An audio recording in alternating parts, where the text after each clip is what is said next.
ठाणे महानगरपालिकेमध्ये आता निवडणुकीचे वारे व्हायला सुरुवात झालेली आहे। आपण सध्या ठाण्यातील टेमीनाका आनंद आश्रम या ठिकाणी आहोत आणि याच ठिकाणी इच्छुकांचे जे आहे ते आज फॉर्म दिलेत, त्याच्यानंतर त्यांची आज इंटरव्ह्यू असणार आहे, त्या मुलाखती असणार आहेत। आपल्यासोबत अनेक नगरसेवक आहेत, ते आजी माजी जोडले गेलेत, आपल्यासोबत जोडले गेलेत। पहिल्यांदा तर बाबाजी पाटील, तुम्ही पहिले राष्ट्रवादीमध्ये होतात, त्यानंतर राष्ट्रवादी उभी फूट पडली, शिवसेना उभी पडली, त्यानंतर तुम्ही राष्ट्रवादीला राम राम करत आता शिवसेनेमध्ये आलात। कुठल्या प्रभागातनं तुम्ही इच्छुक म्हणून या ठिकाणी उमेदवारी अर्ज आता घेणार आणि पुढे जाऊन कशा प्रकारची तयारी असणार आहे? मी ठाणे महानगरपालिका जानेवारी 15 जानेवारी 2026च्या निवडणुकीमध्ये शिवसेना पक्षातर्फे प्रभाग क्रमांक 29 क मधून फॉर्म भरलेला आहे। आज दिघे आश्रममध्ये आदरणीय नरेशजी मस्के साहेब आणि मीनाक्षीताई शिंदे, रवींद्र फाटकजी त्यांच्या सर्वांच्या पदाधिकाऱ्यांच्या उपस्थितीत मुलाखतीचा कार्यक्रम होता आणि त्या मुलाखतीसाठी आमच्या प्रभाग क्रमांक 29 मधले सर्वच उमेदवारांना बोलवण्यात आलेलं होतं आणि आज चांगल्या प्रकारे मुलाखती घेतलेल्या आहेत।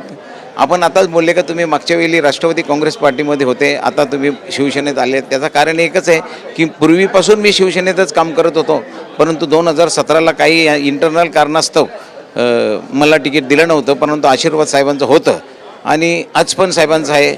आज साहेब 2022ला मुख्यमंत्री झाले, त्याच्यानंतर आता उपमुख्यमंत्री आहेत, परंतु साहेबांचा पाहण्याचा विजन, जो महाराष्ट्र पुढे नेण्याचा जो विजन आहे आणि आपला प्रभागाचा जर विकास करायचा असेल किंवा ठाण्याचा विकास करायचा असेल तर साहेबांशिवाय पर्याय नाही। म्हणून त्या मार्गाने साहेबांना मी 25 ऑगस्ट 2025ला जॉईन झालेलं आहे आणि चांगल्या प्रकारे प्रभागामध्ये मी काम केलेलं आहे। जरी राष्ट्रवादी काँग्रेस पार्टीमध्ये होतो, पण तरी शिवसेनेची सत्ता असताना सुद्धा शेकडो कोटीची निधी माझ्या प्रभाग क्रमांक 29 दिले। मग ते DP रस्ते असतील किंवा लाईटच्या LED पोल असतील किंवा पाण्याच्या सुविधा असतील किंवा शाळा असतील, स्मशान असतील, अशा अनेक उपक्रम, इंटरनल रस्ते असतील, हे सर्व सिमेंट काँक्रीटचे साहेबांच्या आशीर्वादानेच केलेले आहे। आणि पुढे पाहायला गेलं तर ज्या प्रभागामध्ये आहोत त्या ठिकाणी खास करून 3च नगरसेवक असणार आहे, बाकीच्या प्रभागामध्ये 4 नगरसेवक। तुमचा कशा प्रकारचा प्रभाग असणार आहे? माझा प्रभाग क्रमांक 29 अ, ब आणि क आहे। मी क मधून उमेदवारी लढवत आहे। पुरुष 2 महिला आहेत। 2 महिला साहेब देतील त्यांना किंवा प्रभाग क्रमांक 29 मध्ये 3 उमेदवार जे देतील शिवसेना पक्षाचे, त्यांना तिन्यांचं पॅनल निवडून आणण्याची जबाबदारी आम्ही घेतलेली आहे आणि ती पूर्ण पार करणार आहोत। नक्कीच जबाबदारी पार पडणार असं म्हणतायत। पाहायला गेलं तर अनेकांच्या हातात फायली आहेत, प्रत्येकजण इच्छुक उमेदवार म्हणून या ठिकाणी रांगेत बसलेले आहेत आणि वरती पाहायला गेलं तर याच आनंद आश्रममध्ये या ठिकाणी प्रत्येक इच्छुक उमेदवाराची या ठिकाणी मुलाखत घेतली जाते। तुम्ही देखील इच्छुक आहात, कशा प्रकारची तयारी तुम्ही केलेली आहेत? एकंदरीत पाहायला गेलं तर शिवसेनेमध्ये उभी फूट पडल्यानंतर त्यानंतर खऱ्या अर्थाची खरी शिवसेना आणि खोटी शिवसेना अशा प्रकारचे आता आरोप प्रत्यारोप ह्या निवडणुकीमध्ये होतात। तुमची कशी तयारी? खरं तर शिवसेना हा ठाणे जिल्ह्याचा बालेकिल्ला आहे आणि आदरणीय एकनाथजी शिंदे साहेबांनी शिवसेनेचं जे जाळं पूर्ण महाराष्ट्रामध्ये पसरवलेलं आहे, लोकांची कामं केलेली आहेत आणि ठाण्याची जनता ही शिंदे साहेबांच्या पूर्ण पाठीशी आहे। आणि त्याचबरोबर खरी शिवसेना कुणाची सांगायची गरज नाही। लोकसभेला आणि विधानसभेला आम्ही दाखवून दिलेलं आहे, जास्ती जागा जिंकून आम्ही या ठिकाणी आमचा स्ट्राईक रेट हा चांगला ठेवलेला आहे। त्याच्यामुळे शिंदे साहेबांच्या पाठीशी शिवसेना आहे आणि या ठिकाणी माझी ओळख म्हणजे मी विक्रांत वायचळ, शिवसेना शाखा प्रमुख। मी मनोमानगर या विभागामधून शिवसेना शाखेच्या माध्यमातून काम करत असतो। तर आमच्या मनामध्ये एकच बिंबवलेलं आहे की 80% समाजकारण आणि 20% राजकारण। त्याच्यामुळे आम्ही शिवसेनेचं काम या ठिकाणी या प्रभागामध्ये पोचवत असतो, लोकांची समस्या शाखेच्या माध्यमातून लोकांना न्याय देण्याचं काम करत असतो। त्याच्यामुळे सज्ज ही शिवसेना सदैव असते आणि वैयक्तिक अनेक आम्ही उपक्रम शाखेच्या माध्यमातून, पक्षाच्या माध्यमातून घेतलेले आहेत। तुमच्याच प्रभागामध्ये मनोरमामध्ये तुमची लढत जी आपापसात शिवसेनेमध्येच आहेत, कुठं तर मतभेद दिसून येत आहेत। तुमचं म्हणणं या अगोदर देखील होतं की स्थानिकच उमेदवार पाहिजे, का वाटतं येणाऱ्या काळात स्थानिक उमेदवार? आमचं मत जे आहे ते मागे दिलं होतं आणि आदरणीय आमच्या विभागातील ज्या आमच्या नेत्या आहेत, माननीय सौ मीनाक्षीताई शिंदे यांच्याकडे आम्ही आमचं मत व्यक्त केलेलं आहे। आदरणीय आपले खासदार साहेब मस्के साहेबांकडे आम्ही आमचं मत व्यक्त केलेलं आहे। त्याच्यामुळे तो निर्णय घेतील आणि नक्कीच आम्ही शिवसेनेचा भगवा हा प्रभाग क्रमांक 3 वरती फडकवू। शिवसेनेचा भगवा जो झेंडा आहे तो कशाप्रकारे आता महानगरपालिकेवर फडकणार हे देखील पाहणं गरजेचं आहे. मात्र सर्वच जण आता ह्या ठिकाणी आहेत. पाहिलं गेलं तर अनेक लोक, ज्येष्ठ नागरिक असतील, तरुण मंडळी, तुमचं कशा प्रकारचं आता इथं मुलाखत असणार आहे? कुठल्या प्रभागातून तुम्ही आलात? नाही, मी प्रभाग क्रमांक 3मधून आलो आहे आणि आमचे मुख्य नेते शिवसेनेचे आमचे एकनाथजी शिंदेसाहेब 2017च्या निवडणुकीमध्ये माझा एक प्रभाग क्रमांक 3मधून डॉक्टर बाबासाहेब आंबेडकर यांच्या संविधानामुळे जो अधिकार आम्हाला दिला त्या अधिकाराच्या माध्यमातून एसीची जागा एक आपल्या प्रभाग क्रमांक 3अ लागली होती आणि एकनाथजी शिंदे साहेबांनी त्यावेळेस माझ्या मिसेसला लेडीज वाढ होता तर त्यावेळेस एसीची जागासाठी माझ्या मिसेसला तिकीट दिली, निवडून आणलं, प्रभाग समिती सभापती पण बनवलं. आता पण 2026ला एसीची जागा आलेली आहे. एक आम्हाला पण अजून अपेक्षा आहे की यावेळेस देखील माझ्या मिसेसला एसीची जागा म्हणजे नगरसेवकासाठी दिली पाहिजे. प्रत्येकाची अपेक्षा आहे की आम्हाला जागा दिली पाहिजे. अनेक महिला देखील आहेत या ठिकाणी आणि इच्छुक देखील आहेत. सर्वच शिवसैनिक आता या ठिकाणी फॉर्म भरायला आले. नांगरेजी, तुम्ही हिरानंदिनीमध्ये असेल, ब्रह्मांडमध्ये असेल, अनेक उपक्रम तुम्ही राबवले. नवीन चेहऱ्याला संधी मिळणार आहेत. तुम्ही देखील यंदा इच्छुक आहात. आता युती झाल्यामुळे किती नवीन चेहऱ्याने संधी मिळणार याच्यात तर मी पूर्ण शंका आहे. पण खरं सांगायचं म्हटलं तर हे युती वगैरेच्या भानगडीत पडण्यापेक्षा भारतात फक्त 2च पक्ष असावे, एक ए आणि एक बी. नाही तर हे युतीत सगळे आपापसात एकमेकाचे पाय ओढण्यापेक्षा 2 पक्ष करा आणि देशाचं भलं करा. या मार्गाने जर गेले कोणी तर खरोखर भारताचं काहीतरी चांगलं होईल असं मला वाटतं. नक्कीच मोदीजी, पुन्हा टर्म पुन्हा एकदा. मागच्या वेळेस आम्हाला ते थोड्या मताने आम्ही सीट गेली आमची, पण यावेळेस जर पक्षाने संधी दिली तर 100% आमची सीट लागेल. महिलांना आरक्षण दिलं, पण आरक्षण दिलेलं आहे, पण युती करणार आहे. युती केल्यामुळे आम्हाला आमचा उत्सव कमी झालेला आहे. आम्हाला यशनं उभं राहायचं आहे शिंदे गटामधून, पण कसं उभं राहणार आम्ही? जर 4 नगरसेवक BJPचे असतील तर तिथे आम्ही काय करणार? तर युती नाही होईल तितकं चांगली गोष्ट आहे आणि आम्हाला पुन्हा इथं लढायचं आहे. संधी द्यावी साहेबांनी आम्हाला, ही आमची नम्र विनंती. जय महाराष्ट्र. शिवसेना मजबूत करण्यासाठी लढावं असं त्यांचं म्हणणं आहे. पात्री पाहायला गेलं तर अनेक शिवसैनिक जे आहेत ते वरती ह्याच आनंद आश्रममध्ये फॉर्म घेण्यासाठी आलेले आहेत आणि अनेक जण जे आहेत ते या ठिकाणी इच्छुक लोक जमा झालेले आहेत. त्यांच्या देखील इंटरव्ह्यू होणार आहेत. हे खालचं दालन आहे. या दालनामध्ये देखील अनेकांची इच्छुकांची वर्णी लागलेली आहे आणि याच ठिकाणी शिवसेनेचा भगवा झेंडा कशाप्रकारे फडकेल याकडे सर्वांचंच लक्ष द्यावं लागेल. या सर्व महिला आहेत. 50% आरक्षण आहेत त्यांना. ते देखील काही तरुणी आहेत, काही लोकांनी इच्छुक आहेत आणि अनेक कामं केली आहेत प्रभागामध्ये. आपण त्यांच्याकडनं मत जाणणार आहोत. पहिल्यांदा नगरसेवकसाठी फॉर्म इच्छुक म्हणून तुमची आज इंटरव्ह्यू होणार आहे, मुलाखत होणार आहे. कसं बघता एकंदरीत कशाप्रकारची तयारी या ठिकाणी केलेली आहे आणि कुठल्या प्रभागातनं तुम्ही? प्रभाग क्रमांक 3मधून आहे. माझं नाव सारिका कमलाकर भोसले आहे आणि तयारी तर मी सध्या केलेली आहे. आता बघू पुढचं काय ते. तुमच्या पाठीमागे कशा प्रकारचा हात असणार आहे शिवसेनेचा? कशा प्रकारची तयारी? नको. काही जण आत्ता बोलायला इच्छुक नाही आहेत, काही महिला आहेत. तुमच्या हातात काय आता सध्या? तुमचा बायोडेटा नक्की कशा प्रकारची तयारी? कुठल्या प्रभागात? प्रभाग 3मध्ये पद्मा यशवंत भगत. तयारी केली आपलं पहिले पण आपण निवडून चाललेलं आहे.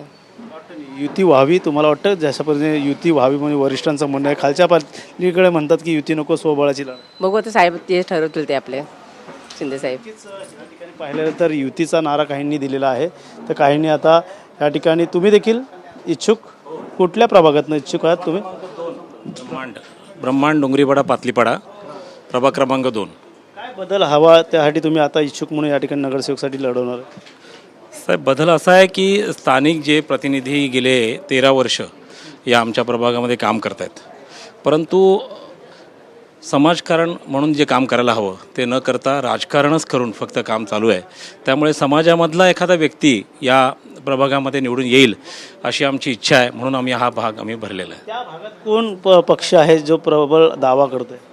आत्ता सध्या आमची भाजप आणि शिवसेनेची युती आहे. युतीचा धर्म पाळता आम्ही ज्याही पक्षाला तिकीट मिळेल त्याप्रमाणे आम्ही त्यांना सपोर्ट करू आणि मला तिकीट दिलं तर मी त्याप्रमाणे लढेन. नक्कीच या ठिकाणी पाहिलं तर अनेक महिला आहेत, त्या असतील या पुरुष असतील, असे अनेक मंडळी ह्या फॉर्म भरण्यासाठी आलेले आहेत. मात्र याच पायरीवरनं प्रत्येक जणांची मुलाखत वरती खासदार नरेश म्हस्के हे घेत आहेत आणि यासोबतच कॅमेरामनला दाखवू शकतो की या ठिकाणी अनेक नगरसेवक या ठिकाणी येत आहे. पाहिलं तर हे सर्वच मंडळी जे आहे ते फॉर्म घेण्यासाठी आलेले आहेत आणि हेच आपण वरती पाहिलं तर अनेक लोकांची मुलाखती सुरू आहेत, वरती रांगा लागलेल्या आहेत. शिवसेना पाहायला गेलं तर हा बालेकिल्ला समजला जातो. अनेक नगरसेवक जे आहेत ते महानगरपालिकेमध्ये निवडून आलेले आहेत. आता गेल्या 2 ते 3 वर्षापासून महानगरपालिकेमध्ये लोकप्रतिनिधी नसल्यामुळे अनेक प्रशासनाची कामं जे ते सुरू होती, मात्र लोकप्रतिनिधींना कुठेतरी प्रशासनाबाबत अनेक पत्रव्यवहार करावा लागायचा. का तर लक्षवेधी मांडण्यासाठी महानगरपालिका अस्तित्वात नसल्यामुळे अनेक लोकप्रतिनिधींनी आपले लक्षवेधी मांडता आले नाही. मात्र आता सध्या येणाऱ्या निवडणुकीमध्ये हे सर्वच नगरसेवक आता हे तयारी करत आहे. 1165 असे फॉर्म जे आलेले आहेत, त्यामुळे नक्कीच या ठिकाणी सर्वांचीच मुलाखत या ठिकाणी घेतली जाते. त्यामुळे सर अभिनंदन तुमचं. कुठल्या प्रभागामधनं तुमची तयारी केलेली आहे? पाहायला गेलं तर काय काय समस्या आहे आणि येणाऱ्या काळात पाहायला गेलं तर काही ठिकाणी भाजपचे 4 नगरसेवक आहेत, तर काही ठिकाणी 4 नगरसेवक शिवसेनेचे देखील आहे. तुमच्या भागात कोणते नगरसेवक आणि तुम्हाला कशामुळे तुम्हाला तिकीट द्यावी असा प्रश्नचिन्ह उपस्थित होतं. तुम्ही कशा प्रकारची कामं केली? कसं आहे, एकतर मागील 10 वर्षापासून विभाग प्रमुख म्हणून काम बघत आहे तिथे आणि तो प्रभाग आपण जर पाहिला तर उच्च शिक्षित लोकांचा आहे, हाय राईज बिल्डिंग्स आहेत आणि सगळे कॉस्मोपॉलिटिन लोक आहेत. तर तिथे एखादं एज्युकेटेड शहर जावं यासाठी मी प्रयत्न करतो आहे. मी स्वतः LLB आहे, LLM आहे आणि माझी कामं मागच्या 20 वर्षापासून सुरूच आहे, ते लोकांना माहिती आहे. तर शिक्षणाचा फायदा होईल पक्षाला म्हणून मी उभा आहे. त्या प्रभागात कोणकोणते नगरसेवक आहे, कुठल्या पक्षाचे?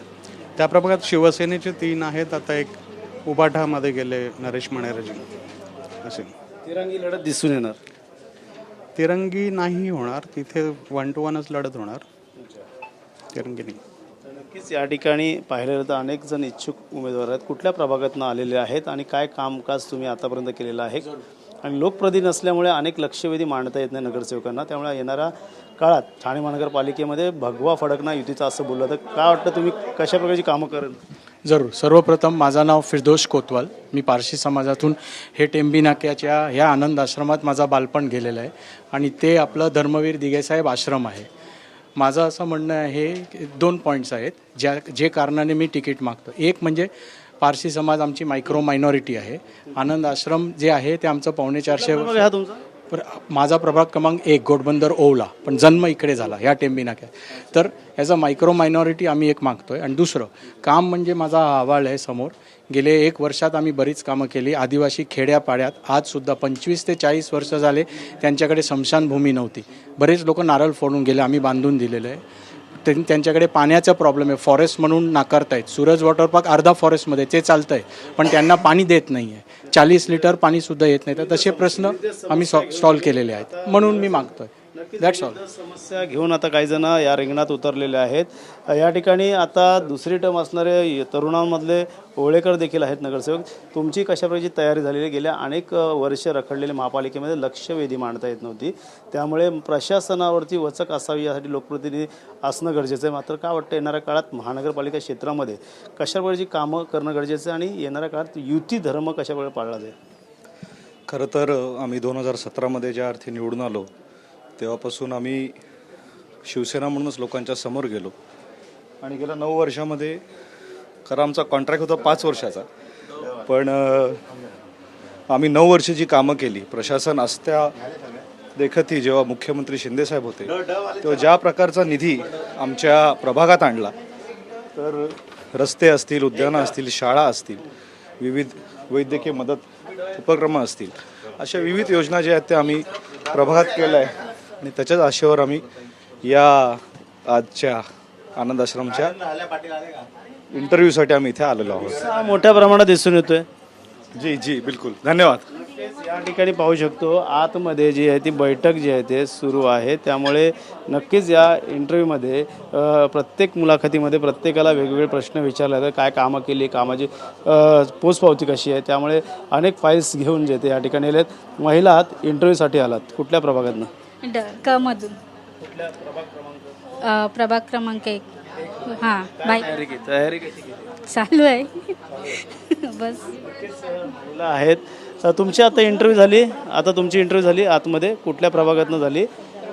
प्रभाग 1मध्ये. कशा प्रकारचं वातावरण आहे आता? सध्या चेहऱ्यावरती उत्साहाचं वातावरण आहे. महिलांना 50% देखील देण्यात आलेलं आहे आरक्षण. सगळ्या महिला उत्सुक आहेत, सगळ्या महिला उत्सुक आहेत आणि प्रत्येकीने आपापली तयारी केलेली आहे. लाडकी बहीण बोललं जातं. मुख्यमंत्र्यांच्या काळात लाडकी बहीण योजना सुरू झाली होती. स्वतः राज्याचे उपमुख्यमंत्री व मुख्यमंत्री असताना लाडकी बहीण सुरू केली, त्यामुळे लाडक्या बहिणीचा एक आनंद वेगळाच. हो, वेगळाच आहे. लाडकी बहीणबद्दल ह्या मॅडम बोलतील. लाडकी बहीण योजनेमुळे तर सगळ्या महिलांना आज काम मिळालं, उद्योग व्यवसाय मिळाला. आणि जेव्हापासून शिंदे साहेबांनी तळागाळातल्या महिलांचं दुःख जाणून घेतलं तेव्हापासूनच साहेबांनीच ठरवलं, मुख्यमंत्री असताना ही किमया फक्त एकच मुख्यमंत्री करू शकले, ते म्हणजे आपले एकनाथ शिंदे, यांना महिलांबद्दल तळमळ आहे आणि त्यांनी ती योजना लागू केली. आणि जसं वचन दिलं तशी ती चालू पण ठेवली आहे आणि ती चालूच राहणार. जोपर्यंत शिंदे साहेब आहेत तोपर्यंत त्या योजनेला काहीच होणार नाही. मी पूर्ण विदर्भात काम करते, महाराष्ट्रात जाऊन काम करते. हो, मला जिम्मेदारी आहे, तरी मी सगळीकडे बघते. लाडकी बहीणचं काम अतिशय जोरात चालू आहे आणि त्याच्यामुळे सगळ्या महिला वर्गात शिंदे साहेबांना धन्यवाद देतात, कारण गोरगरीब महिलांना त्या 1500 रुपयाची व्हॅल्यू काय आहे ते कळतंय. आनंद आहे चेहऱ्यावरती. आणि याच ठिकाणी अनेक जण जे आहेत ते उमेदवारी अर्ज आणि मुलाखतीसाठी आलेले आहेत. त्यामुळे पाहायला गेलं तर मोठ्या प्रमाणात उत्साहाचं वातावरण आहे. आणि याच ठिकाणी अनेक महिला ज्या. ताई, काय सांगाल? इंटरव्ह्यूसाठी आलात, परीक्षा काठावरची आहे, अनेक जणांचं पाहायला गेलं तर तिकीट देखील नाकारू शकतात. मात्र तुमची काय उत्सुकता आहे? कशा प्रकारचं काम झालं पाहिजे? महिला म्हणून एक तुम्ही त्या कुठल्या प्रभागात काम करणार, कशा प्रकारचं काम करणार? प्रभाग 1मध्ये मी काम करते. माझं नाव प्रियंका प्रकाश मसूरकर. आम्हाला पूर्ण खात्री आहे, पक्ष जे कोणी कार्यरत आहेत, इतके वर्ष होते, त्यांनाच पक्ष तिकीट देईल हे पूर्ण विश्वास आहे. आणि त्या विश्वासावरच आम्ही सगळ्यांनी फॉर्म भरलेले आहेत. नक्कीच एक विश्वास आहे पक्षावरती. मात्र लाडकी बहीण योजना, त्यामुळे मोठ्या प्रमाणात फायदा जो तो महायुतीला झाला होता. आणि त्याच्याच नंतर आता लोकसभेच्या नंतर आता विधानसभा आणि त्यानंतर नगरपरिषद, पंचायत समिती अशा निवडणुका झाल्या. आता येणाऱ्या काळात आता महानगरपालिकेच्या निवडणुकी आहेत. याच महानगरपालिकेवरती शिवसेनेचा, या महायुतीचा भगवा कशा प्रकारे फडकेल हे देखील पाहणं गरजेचं. मात्र काही कार्यकर्त्यांच्यामध्ये अजून देखील नाराजी आहे की स्थानिक नको, तर काही ठिकाणी ज्या ज्या प्रभागामध्ये, एका प्रभागामध्ये 4 नगरसेवक भाजपचे, तिकडे देखील समसमान पाहिजे, या युती नको असा देखील नारा या माजी आणि इच्छुक उमेदवारांकडून आपल्याला माहिती मिळते. त्यामुळे येणाऱ्या काळात आता युती कशा प्रकारे असणार आहे, अभेद्य असणार का, या तुटणार का, हे देखील पाहणं गरजेचं राहणार आहे. त्यामुळे अजयसह गणेश तुरा, TV9 मराठी, ठाणे.